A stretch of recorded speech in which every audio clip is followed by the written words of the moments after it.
from? Is this of the body, or is this of the soul? So the body says, I should, and the soul says, you should. What do I mean? You know, I really should go and buy myself that purse, that bag. You know, I know it's like a little pricey, but, you know, I've been working so hard, and I really should do that for myself. That's how it comes to me in my mind. I should. You know, you should really call your mother. She's in Florida. Like, you should really call her every single day. You should not let a day go by without calling your mother. But who am I talking about? I'm talking to myself. But it's one step removed. Yeah, we have that? Let's take another example. You know, I should really lose some weight. You know, the holidays were great, but I'm still feeling them. Okay? How about, you know, I was speaking to my accountant, and you know, you should really make a separate charity account. That way, you can take 10% right off the top and put it right into a charity account, and then you won't be confused, and you'll know what to do. Who am I speaking to? Me. But how does the thought come to me? As you. Okay? Source, Rabbi. Okay. Another cue, body versus soul. I have to have it right now. Versus, let me consider. You know, when babies are born, they don't care how tired their mother is. They're only concerned with their physical needs. And when they want their needs met, when do they want them met? Now. Okay? As we develop, at least become socialized, if nothing else, so we learn that in polite company, we have to defer. Okay? But, and there are many instances, I'm not going to take the time because I want to go on to other things. But the idea of, let me consider, let me not seek instant gratification. Let me defer to a loftier cause. I'll put this off so I won't answer the phone now because I'm helping a child with homework. I'm not going to go out with my friends now because I have a paper to finish for school. I'm not going to go to that place that everybody else is going because I don't really belong there. That's, let me consider, voice of the soul. I'm going to come back to the third one. I'm going to do the fourth and the fifth and the sixth. The body says, this is old hat. And the soul says, this continues to make me happy. Both the body and the soul are pleasure-seeking. They just seek different pleasures. The body seeks physical pleasure, and the soul seeks spiritual pleasure. We are pleasure-seeking beings, no question. So you say, well, what's the difference? Well, there's a big difference, actually. Because all physical pleasures in the world are transient. Even if I go and I buy that bag, it's not even really something that comes to me. But there are other things that probably do. Okay, even if I go and buy that bag, so how long am I going to enjoy it? For a while.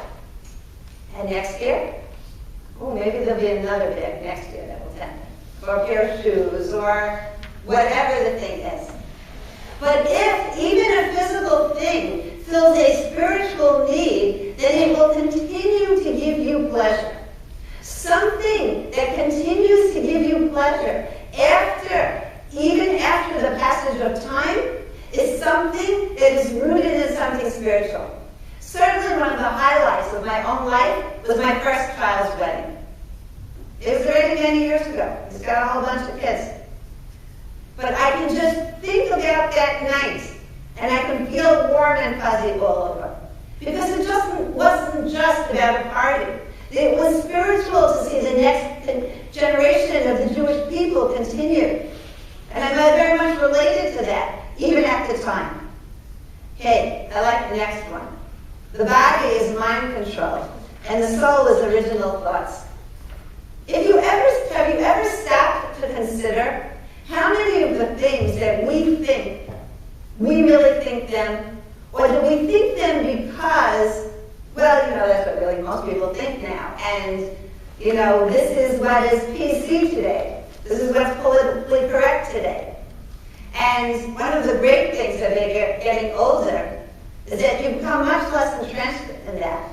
Because they believed when I was 30 is completely different than what people believed when I was 40. And now that I'm in my 50s, it's radically different than the last 2 decades. So they can't all be right. Somewhere along the way, it's not all correct. And maybe none of it is correct.